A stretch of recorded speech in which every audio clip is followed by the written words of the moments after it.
자, 우리 함께 인사하겠습니다. 우리 하늘까지 함께 갑시다.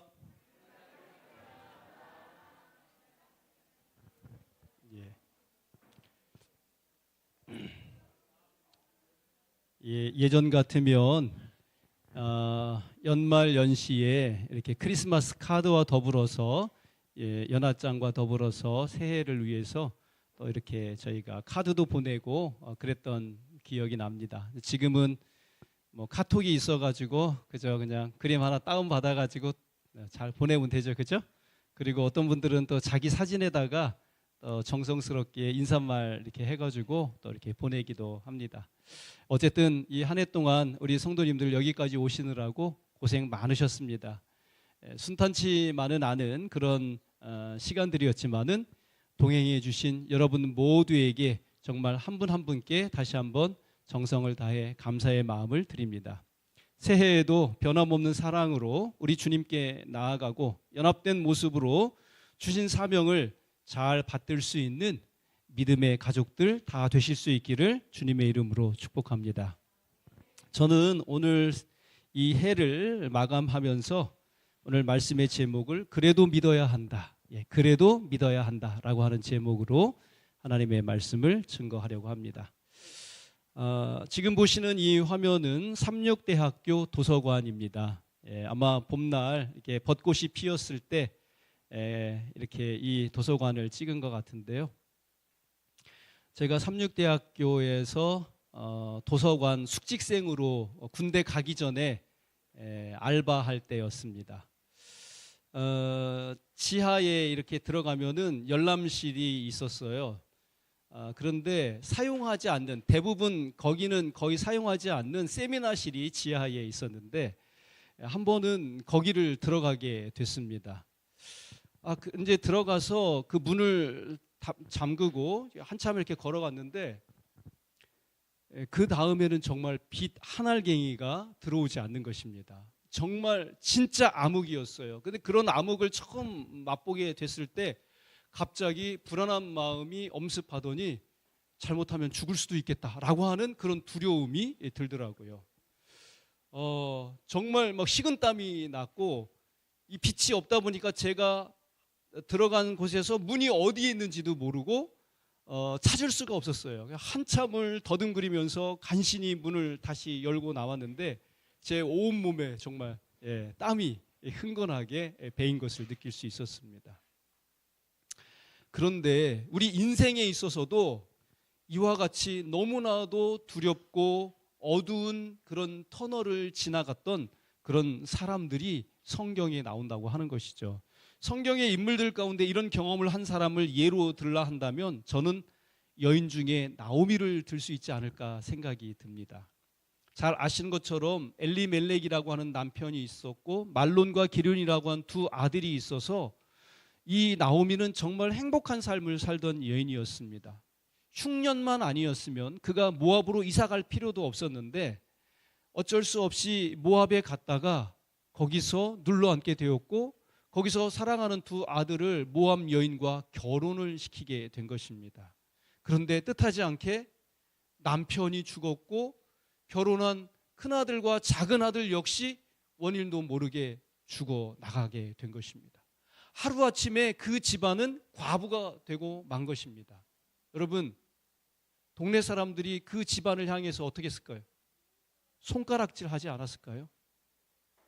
그리고 남자 가운데 또 다른 이러한 힘들고 어려운 고난의 시간을 통과한 사람을 찾으라고 한다면 우리는 욥을 빼놓을 수 없을 것입니다.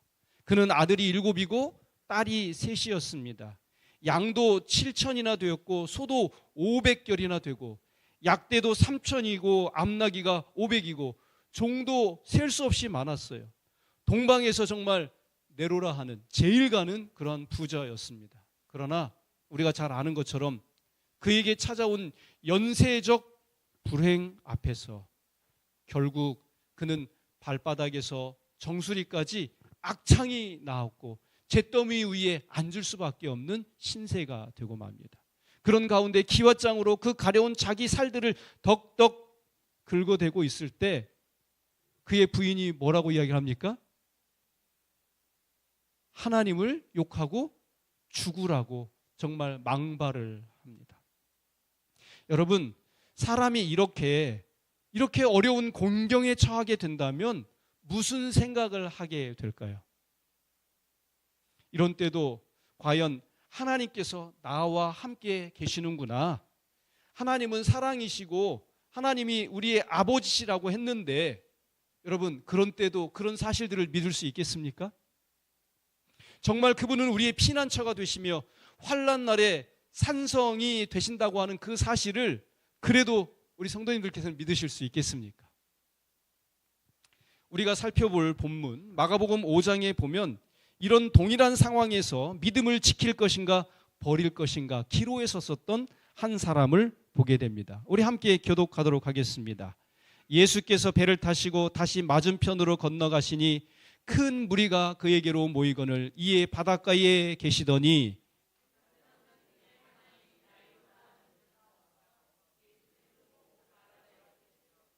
간곡히 구하여 이르되 내 어린 딸이 죽게 되었사오니 오셔서 그 위에 손을 얹으사 그로 구원을 받아 살게 하소서 하거늘.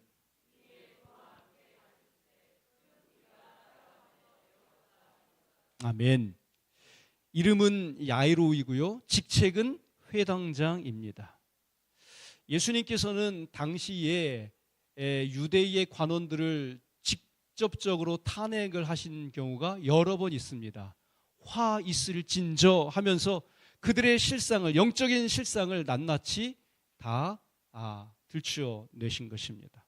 그래서 유대 관원들에게 비춰진 예수님의 모습은 마치 가시와도 같았다고 하는 것입니다.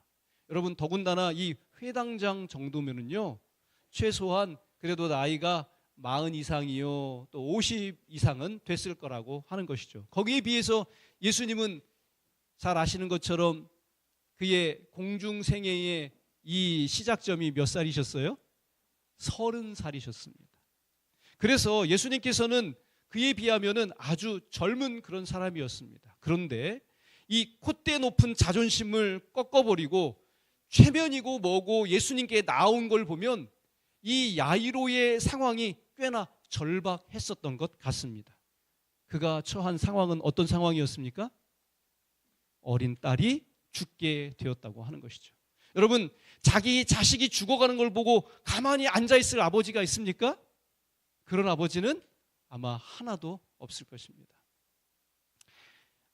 저희가 대전에서 첫 목회를 시작해서 마전이라고 하는 곳에 가게 되었을 때 당시에 저희 도영이가 이제 가자마자 막 이제 돌을 지내게 됐습니다. 그리고 나서 이제 거기서 2살, 3살 이렇게 지내게 되었는데 어느 날 아침 제가 화장실에 앉아 있는데 갑자기 부엌에 있던 저희 집사람이 소리를 지는 것입니다.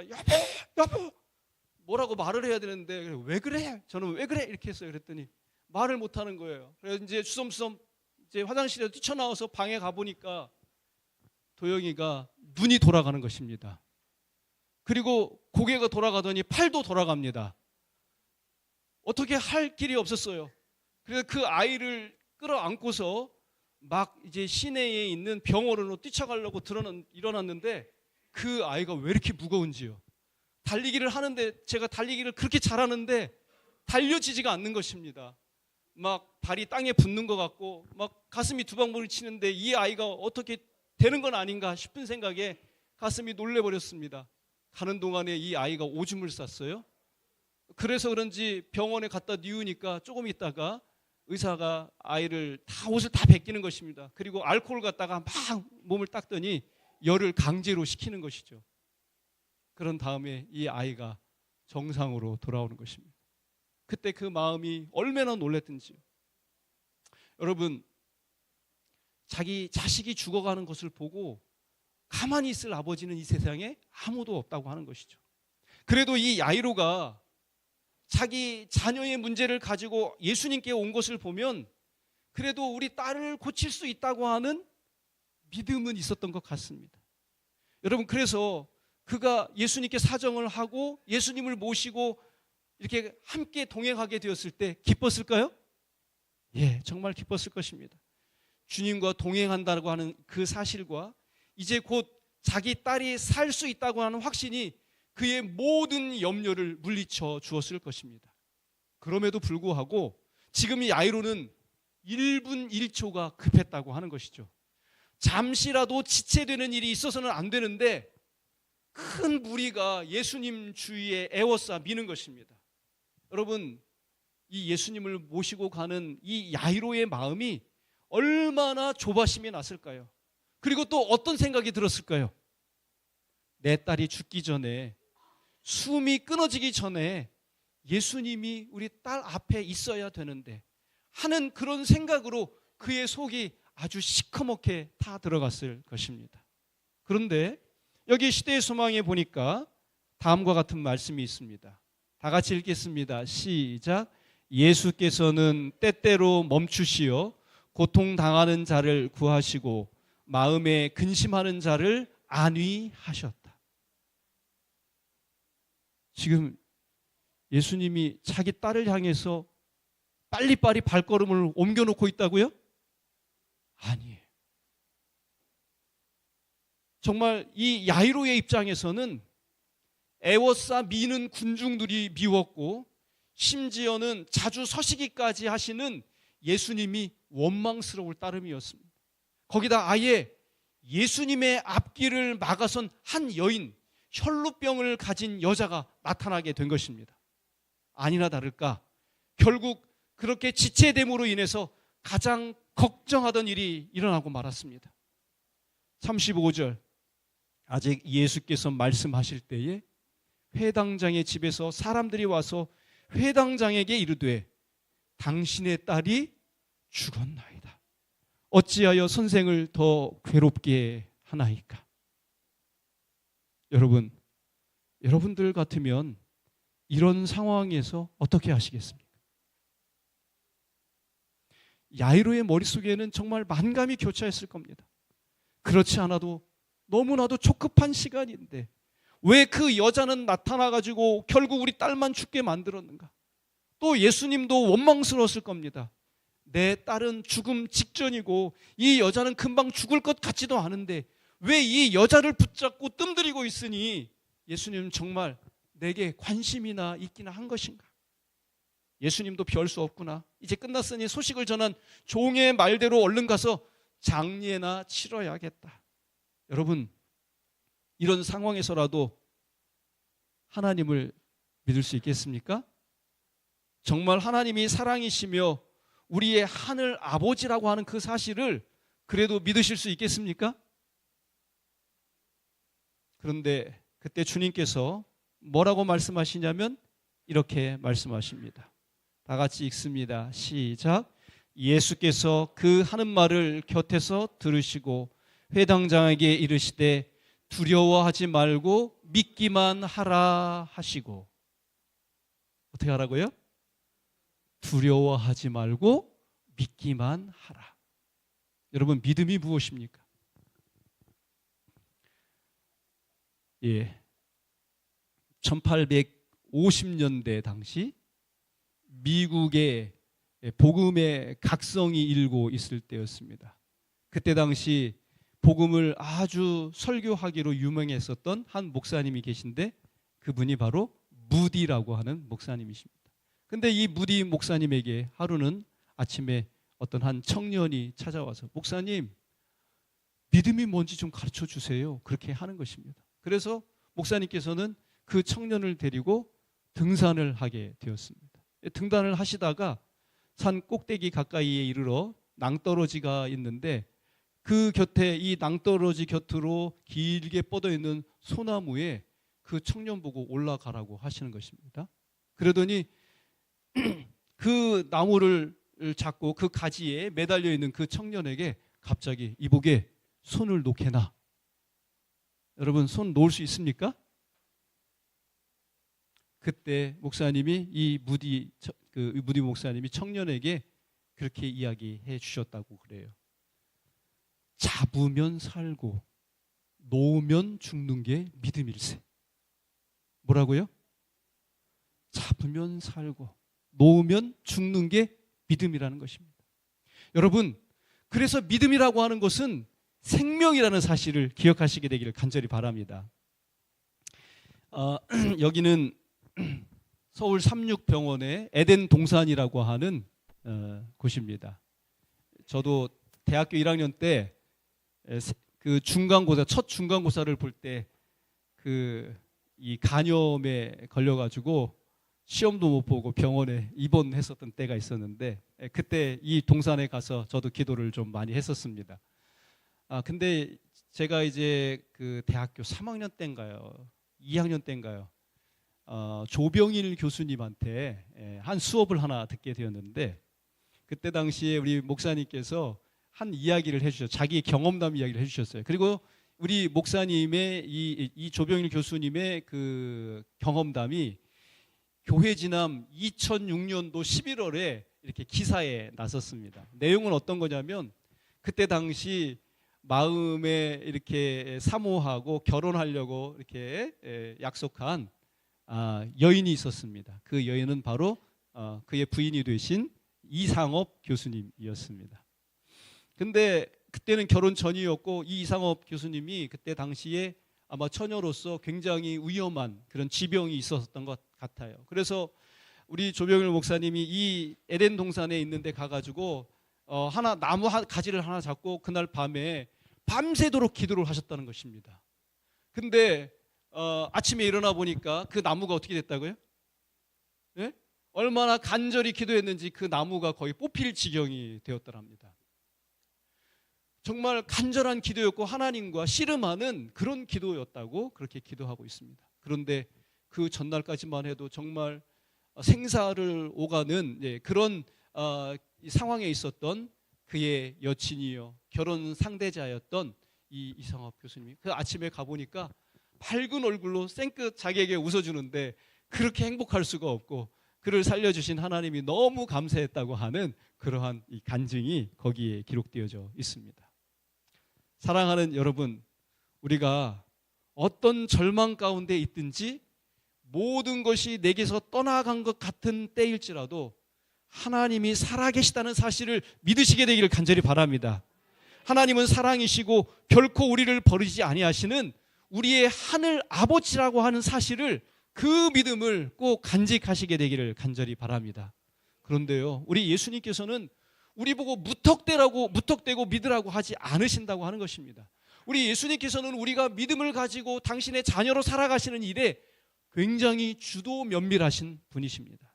예수님께서는 어떤 상황에서도 믿을 수 있는 증거를 주시는데, 이 야이로에게도 마찬가지였습니다. 여기 35절을 다시 보겠습니다. 아직 예수께서 말씀하실 때에, 여러분, 예수님께서 그때 무슨 말씀을 하셨는지가 중요하지 않겠습니까? 여러분, 이 어떤 말씀을 하고 계셨습니까? 예수님께서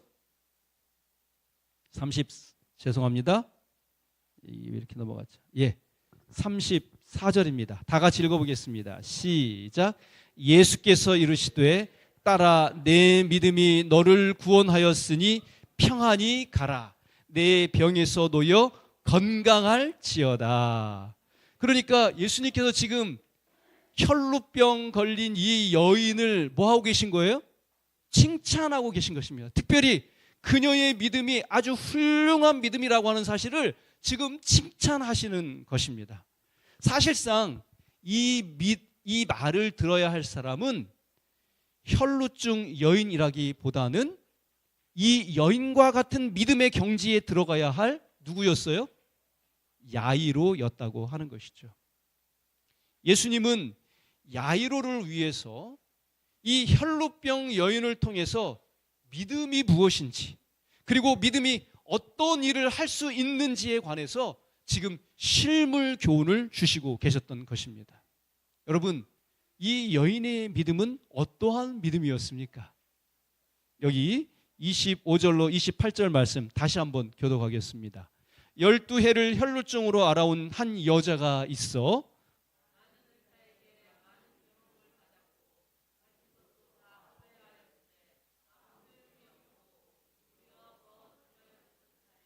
예수의 소문을 듣고 무리 가운데 끼어 뒤로 와서 그의 옷에 손을 대니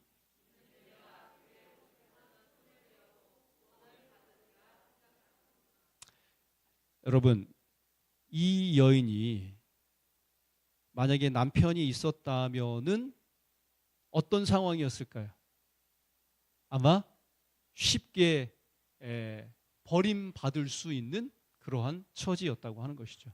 여러분, 12년 동안의 지병으로 고통을 받았다고 한다면 그의 삶이 정말 어떻게 되었을까요? 시집 올 때 만약에 결혼을 했다면 그 고왔던 피부가 이제는 다 어떻게 되었을까요? 푸석푸석하게 지게 되었을 것이고 정말 그의 삶은 만신창이가 될 정도였다고 하는 것입니다. 병도 병이거니와 이 여인 같은 경우라면 가만히 생각을 해보니까 사람에 대한 신뢰가 다 사라졌을 것 같다는 생각이 듭니다. 왜냐하면 그가 그 병 고침을 얻기 위해서 이 용하다는 의사들 다 찾아다녔을까요? 여기 지금 보니까 있던 것도 다 없어졌던 차라고 이야기한 걸 보니까 그래도 이 여인이 뭐가 있었던 것 같아요? 돈 좀 가지고 있었던 것 같아요. 근데 돈이 아무리 많다 할지라도 그 지병 앞에서 이 의사 저 의사 이 병원 저 병원 찾아다니다 보니까 다 어떻게 된 거예요? 가산을 탕진하게 되었다고 하는 것이죠. 그런데 그러는 동안에 치료를 받아보면 자기의 이 돈이나 다 울고 먹으려고 그러지 자기를 정말 불쌍히 여겨서 정성스럽게 치료해주고 고쳐주는 사람이 없더라고 하는 것이죠. 이런 과정에서 그는 자연스럽게 사람에 대한 뭐가 생기게 된 거예요? 불신이 생겨나게 된 것입니다. 제가 서해 36에 있을 때인데요. 당시에 심동섭 교장 선생님이 거기 이제 주재에 계셨고 그 사모님 되시는 우리 집사님께서 굉장히 그 부지런하신 분이에요. 아마 서울 36에 계실 때는 제가 알기로는 그 이장님을 맡아보셨다고 하는 이야기를 들었어요. 눈 내리는 어느 안식일이었는데 오후에 저보고 목사님 좀 방문 좀 같이 갔으면 좋겠어요. 그래가지고 무작정 우리 사모님을 따라 나섰습니다. 그래 광천에 제가 중학교 1학년부터 고등학교 3학년까지 6년을 거기서 살았지만은 안 돌아다녀 본 적이 없이 광천을 속속들이 다 잘 아는데 제가 우리 사모님을 따라서 그 골목길로 들어갔는데 세상에 광천에 이런 데가 있었나 싶은 그런 집이 나오더라고요. 정말 오래되고 낡은 집이었어요. 근데 거기에 할머니 한 분이 사시고 계셨습니다. 그때 이제 사모님께서 특별히 준비한 비싼 이 전기 장판을 가지고 가서 드리려고 그러니까 절대로 안 받겠다는 것입니다. 정말 그 방도 이렇게 들어갔는데 냉기가 크게 들어오는데 그 냉기는 저리 가라였어요. 그 할머니에게서 풍기쳐 나오는 그 냉기는 그거보다도 더 심했습니다. 결국 오래 앉아 있지도 못하고 쫓겨나다시피 저희가 나올 수밖에 없었어요. 나오면서 사모님께 여쭤봤어요. 사모님, 저 할머니가 왜 저러시죠? 그랬더니 그 관공서에서 사실은 면사무소에서 읍사무소에서 그렇게 이제 힘들고 이 주택들이 낡은 그런 주택들 같은 경우에 좀 도와주기로 그래서 리모델링 할 수 있도록 그렇게 고쳐주기로 아마 그렇게 약속이 되어 있었던 것 같아요. 그리고 그 면사무소나 읍사무소뿐만 아니라 교회들도 도와주기로 약속을 했었는데 어떤 이유에서 저희는 모르지만은 그런 약속들이 다 허지로 돌아가고 지켜지지를 않은 것입니다. 그러다 보니까 이 할머니 마음속에 어떤 생각이 드는 거예요? 나를 가지고 장난쳤구나. 나를 무시했구나. 그리고 이 세상에는 믿을 만한 사람이 하나도 없구나. 그런 생각이 들어. 그래서 이분이 사람에 대한 회의와 불신, 원망 때문에 인간관계를 다 단절하고 사시는 것입니다. 그리고 다른 사람에게 절대로 마음문을 열지 않는 것이었습니다. 이 혈루병 여인도 동일한 상황이 된 것입니다. 불신과 회의라고 하는 딱딱한 껍질 속에 자기 자신을 가두고 사람들과 교류하지도 않고 누군가를 만나려고 하지도 않는 그런 상태에 있었다고 하는 것이죠. 그런데 이 여인이 누구에 관한 소문을 들었어요? 누구에 관한 소문을 들은 거예요? 예수님에 관한 소문을 들은 것입니다. 그리고 그가 그 소문을 그저 귓전으로 스쳐 지나가는 바람소리처럼 들은 것이 아니라 그분에 관해서 알아보고 정말 그 정보가 정확한지 그가 알고 난 다음에 희망과 소망을 가지고 누구한테 나가왔던 거예요? 예수님께 다가왔다고 하는 것이죠. 그리고 그가 자기의 마음속에 품게 된 그 믿음으로 말미암아 예수님의 옷자락을 만지기만 한다고 할지라도 내 병이 뭐 할 수 있다고? 나을 수 있겠구나라고 하는 그러한 믿음을 가지게 된 것입니다. 여러분, 여기 치료봉사 54쪽에 보니까 바로 그 일촉에 그 여자의 믿음이 어떻게 됐다고요? 집중되었다. 그렇게 이야기하고 있습니다. 여러분, 그때 예수님께서 가던 발걸음을 어떻게 하셨어요? 멈추시고 누가 내 옷에 손을 대었느냐 하면서 불쾌하다는 듯이 이야기하셨지만은 사실은 그게 불쾌해서 그러신 것이 아니라 이 여인의 일평생의 그 집중된 그 일촉의 믿음의 접촉을 모든 사람들 앞에서 뭐 하시고 싶어서 그러셨던 거예요? 칭찬해 주시기 위해서 그랬고, 단순한 어떤 만지는 행위가 낫게 했다고 하는 그런 미신적인 믿음이 아니라 그 여인이 예수님께 대한 진정한 믿음을 알려주시고 그것을 모든 사람들에게 깨우쳐 주시기 위해서 그렇게 하셨다고 하는 것이죠. 예수님께서는 에워싸 미는 군중의 우연한 접촉과 이 여인의 믿음의 접촉을 얼마든지 구분하실 수 있는 그런 분이셨다고 하는 것이죠. 그러므로 사랑하는 우리 서천교회 성도 여러분, 그리스도에 관하여 믿는 것은 충분치 않다고 하는 것입니다. 우리는 우리 예수 그리스도를 섬기고 믿되 그분을 개인적으로 참으로 믿게 되시기를 간절히 바랍니다. 여러분, 여기가 어딘 것 같아요? 여기는 나이아가라 폭포입니다. 여기 지금 뭐 하는 것 같아요? 개미처럼 보이는 어떤 한 사람이 줄을 지나가고 있죠. 여러분, 나이아가라 폭포에 관한 이야기를 참 많이 들으셨을 건데 제가 그래서 이게 진짜로 있었던 일인가 하고 챗 GPT한테 물었더니 아주 소상하게 잘 가르쳐 주더라고요. 이 나이아가라 폭포에 줄을 메고 건넌 고개사로 가장 유명한 사람은 샤를 블롱댕이라고 하는 프랑스 사람입니다. 근데 이 사람은 세계적인 줄타기 고개사인데 원래 본명은 장 프랑수아 그라블레라고 하는 사람입니다. 19세기 최고의 고개사로 불리며 현대 서커스 고개의 전설적인 인물이라고 합니다.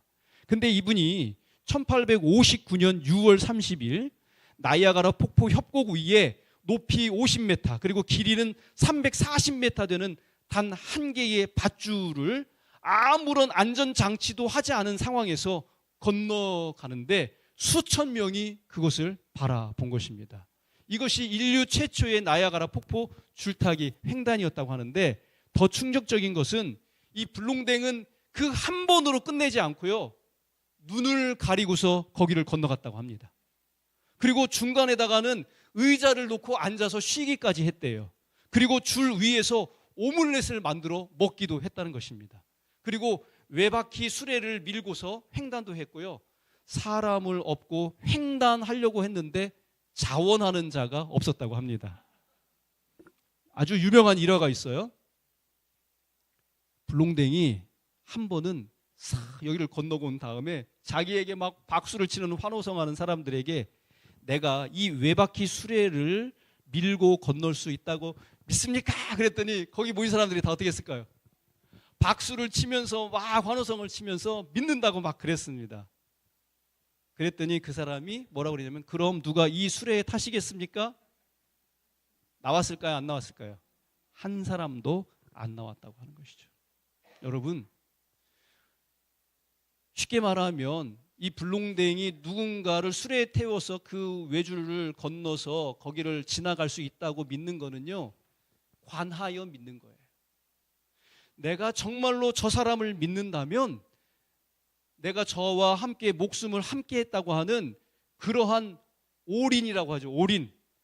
전적인 우리의 모든 신뢰를 내건 그러한 믿음이 필요한데, 그런 용기가 필요한데 이것이 진정한 믿음이라고 하는 것입니다. 치료봉사 55쪽에 다음과 같이 말씀하고 계십니다. 우리 다 같이 함께 읽겠습니다. 시작. 그리스도를 단순히 세상의 구주로 믿는 믿음은 영혼에게 치료를 가져다 줄 수 없다. 구원에 이르는 믿음은 그리스도를 개인의 구주로 받아들이는 것이다. 사랑하는 우리 서천교회 성도 여러분, 우리가 정말 예수 그리스도를 내 개인의 구주로 믿으심으로 말미암아 구원에 이르시고 우리의 모든 문제를 해결받으실 수 있는 주님의 진실한 자녀들 다 되실 수 있기를 간절히 바랍니다. 여러분, 예수님께서 이 12해를 혈루병으로 고생하고 있었던 이 여인에게 하시는 이 모든 말씀을 듣고 난 이후로 야이로가 어떻게 하고 있습니까? 그는 예수님께 대한 믿음을 접어버리고 돌아가 딸의 장례를 치르든지 아니면 그가 처음 예수님께 올 때 가지고 있었던 그 믿음이 진짜 믿음인지의 여부를 보여줘야 할 그런 기로에 있었던 것입니다. 그런데 시대의 소망 343쪽에 보니까 이 야이로의 믿음의 선택에 대해서 다음과 같이 이야기합니다. 야이로는 군중을 밀치고 구주 곁에 더 바싹 다가왔다. 아멘입니까? 여러분, 이제 그는 두려워하지 아니하고 죽었다고 하는 자기 딸을 향해서 지금 누구를 모시고 가고 있어요? 예수님을 모시고 가는 일에 이전보다 더욱 가까이 주님께 다가가서 주님을 앞세우고 자기 죽은 딸을 향해서 지금 예수님을 모시고 가고 있다고 하는 것입니다. 지금 죽은 딸을 향해 예수님을 앞장 세우고 가는 야이로를 보면 단순히 병을 고치는 이적사로 예수님을 믿은 것이 아니라 그 순간 그분께서 사랑의 하나님이신 것과 우리의 아버지라고 하는 사실을 믿기로 선택했다는 사실을 우리에게 분명히 보여주고 있다고 하는 것이죠. 그런 믿음에 우리 예수님께서는 너무나도 큰 선물, 다시 경험할 수 없는 자기가 죽었다 살아나는 것보다도 더 기쁜 그의 사랑하는 딸을 살려주셔서 그의 품에 두셨다고 하는 것입니다. 사랑하는 우리 서천교회 성도 여러분, 오늘 저는 말씀을 줄이면서 예수님을 향한 참된 믿음을 가지시게 되기를 간절히 호소합니다. 예수님을 향한 참된 믿음은 사람의 생명을 회복시켜 준다고 하는 것입니다. 우리에게도 이런 믿음이 필요합니다. 이 믿음을 갖기 위해 예수님에 들어야 하며 무엇보다 성경 말씀으로 우리가 돌아갈 필요가 있다고 하는 것이죠. 우리가 예수님을 더 많이 알면 알수록 그분을 향한 믿음도 더 깊어지게 될 것입니다. 예수님을 향한 믿음이 더욱 자라날수록 우리는 예수님께서 주시는 생명의 회복을 더 풍성히 경험하게 될 것입니다. 예수님을 올바로 알고 믿음이 자라나 생명의 회복을 경험하며 살아가시게 되는 우리 서천교회 모든 성도님들 되실 수 있기를 바라고, 우리가 힘들고 어려운 곤란한 환경 속에서도 그래도 우리 예수님을, 우리 하나님을 우리의 아버지요 우리의 구원자로 믿으실 수 있는 우리 모든 서천교회 성도들 다 되실 수 있게 간절히 바라면서 말씀을 맺도록 하겠습니다.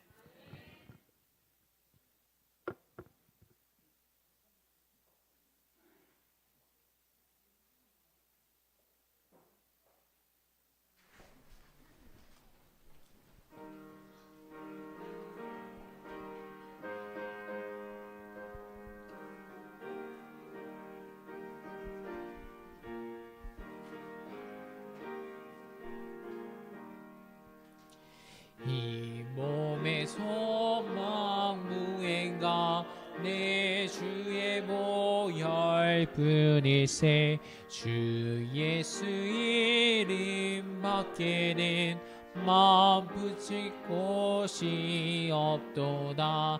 주 예수 완석되시니 그 위에 내가 서리라. 그 위에 내가 서리라. 비바람 불고 눈밤 큰 물결 높이 설렐 때 내 주의 크신 은혜에 내 배가 같이 들으리라. 주 예수 반석 되시니 그 위에 내가 서리라. 그 위에 내가 서리라. 든 구름 같은 세상에 내 온갖 소망 끊길 때 내 주의 언약 믿으면 내 소망 너를 크리라. 주 예수 반석 되시니 그 위에 내가 서리라. 그 위에 내가 서리라. 주 예수 재림하실 때 이 몸을 걷어주시리. 내 주의 일이 힘입어 그 보좌 앞에 서리라. 주 예수 반석 되시니 그 위에 내가 서리라. 그 위에 내가 서리라. 하나님 우리 아버지, 2025년도를 지켜주시고 돌보아 주셨음을 인하여 감사드립니다. 이 한 해도 우리 주님 없었다면 우리가 이 힘들고 어려운 인생길을 어떻게 헤쳐나왔을지 알 수가 없습니다. 주님, 이제 새롭게 맞이하는 2026년도를 주님을 의지하고 주님의 말씀대로 주님을 앞세워 뒤따라갈 수 있는 믿음의 여정길이 될 수 있도록 인도하여 주시옵소서. 더 나아가 우리의 생업에도 복을 주시고 우리가 손대어 하는 모든 일들이 주의 거룩한 영광을 드러낼 수 있는 성공을 이루게 하여 주시옵소서. 아버지, 우리 성도들이 힘들고 어려운 일을 만날지라도 그때마다 예수님을 멀리하고 예수님 없이 살겠다 그렇게 말하는 어리석은 자 되지 아니하고 예수님을 인정하고 하나님을 우리의 아버지로서 사랑의 주인으로서 늘 받들어 모실 수 있는 참된 믿음의 자녀들 다 될 수 있도록 우리 모두에게 하늘의 크신 은총 더하여 주시옵소서. 하나님의 놀라우신 은혜가 새해에는 더욱 풍성하게 우리 성도들의 각 가정에 임하게 하여 주옵시기를 바라오며 사랑이신 예수님 귀하신 이름으로 간절히 기도합니다. 아멘.